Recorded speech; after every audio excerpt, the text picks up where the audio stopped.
Hello, I'm Gordon from Camera Labs. Give me a couple of minutes and I'll tell you all about Sony's latest full-frame mirrorless camera, the A7R Mark II.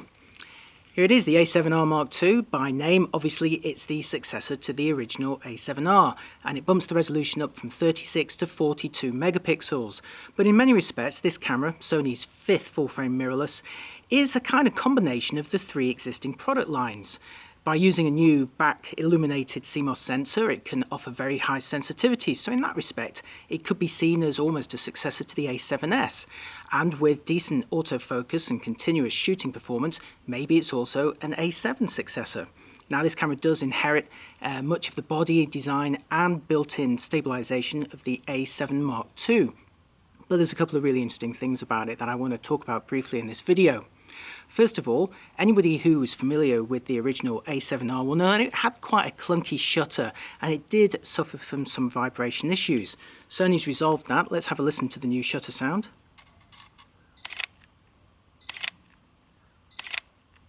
That is much quieter than before. It uses an electronic first curtain shutter, and if I switch it to continuous shooting,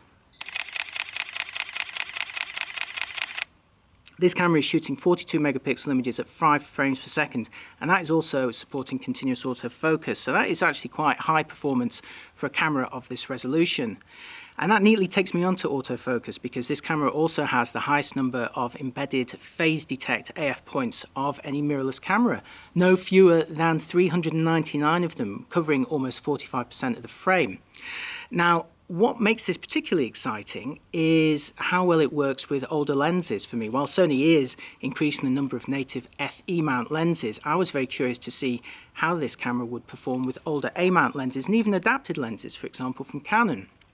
Well, I can tell you that I have tried this camera, the A7R Mark II, with a variety of A mount lenses using the older, or rather simpler, LA-EA3 adapter. Now, that's just basically a hole in the middle of a lens extension tube. So there's none of the SLT mirror technology in there. And I found that the autofocusing speed was actually pretty respectable. It wasn't quite as quick as using the more sophisticated LA-EA4 adapter, but remember that that adapter only had 15 AF points covering a smaller frame. This camera will use all 399 of its phase detect AF points over a larger frame, and it will support face detection as well. So in some respects it's actually performing better, but I wanted to take it further, so I removed the lens and tried it with the Metabones adapter with a variety of Canon lenses. Now here I have the EF 24mm USM lens. Now this isn't a particularly demanding lens, but it's one that I had to hand. And if I just try the camera here,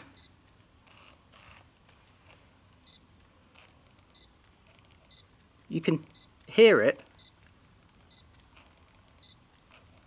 Hopefully hear that double beep confirmation sound. It's actually refocusing very, very quickly. In fact, I found with this lens and this adapter, the A7R Mark II was focusing pretty much at the same speed as it would with an A-mount lens via the LA-EA3 adapter. And that's pretty amazing to be able to do that with Canon lenses. Now, of course, there are some caveats. It won't work with all Canon lenses. The older ones may not autofocus at all, but it certainly worked with this one, and it worked very well. And I should also add, it worked with continuous autofocus. So think about that again. Fast and confident, phase detect based continuous autofocus with Canon lenses via an adapter. I mean, even on some Canon bodies, the live view performance isn't that spectacular. So this makes the A7R Mark II a very, very tempting camera. Just going over those initial specifications again: 42 megapixel resolution, 399 embedded phase detect AF points, 5 frames per second continuous shooting, and of course 4K video that can be recorded internally. Just one note about that 4K video: there's actually two coverage options. One uses the full frame coverage, and one uses a cropped Super 35 coverage. Now the interesting thing about that one, Super 35 is a 1.5 times field reduction, so it's like shooting APS-C. Now unfortunately the number of pixels that you've got left there don't divide evenly into a 4K resolution. Sony has had to reduce them by 1.8 times. However, it was at great pains to point out that it reckoned it did it very, very well, and that there was no moire or any scaling artifacts to worry about. Personally speaking, I'm not a filmmaker, so I'm not that bothered about having precise Super 35 coverage. I'd sooner have slightly broader coverage with an exact 2 times reduction for smoother scaling, but the proof, as they say, of the pudding is in the eating. So we'll have to wait and see what footage from final production samples looks like. This is a pre-production model, so unfortunately I cannot share any images or video from it, but I did want to mention to you sooner rather than later what that autofocusing performance was like, especially with adapted A-mount lenses and Canon EF via the Metabones adapter, and the short answer is very, very good. So this looks like a really exciting camera. I can't wait to test a final production sample. As always, if you want to see my latest results and sample images as I do begin to test one of these, check out my full report at cameralabs.com. I hope you enjoyed that, and as always, let me know what you think of this camera in the comments. Oh, quick PS, you thought I'd forgotten, this has one of the largest electronic viewfinder magnifications around, 0.78 times, makes it fractionally bigger than that on the Fujifilm X-T1, and it does indeed look fabulous when you're composing with the electronic viewfinder. And once again, it does have the built-in 5-axis stabilization of the A7R Mark II, and that works with any lens you attach. So, all in all, a pretty impressive camera. I've just remembered one other thing about it. I can't wait to tell you more. It'll do 720p at 120 frames per second for a 4 times slowdown on a 30p timeline.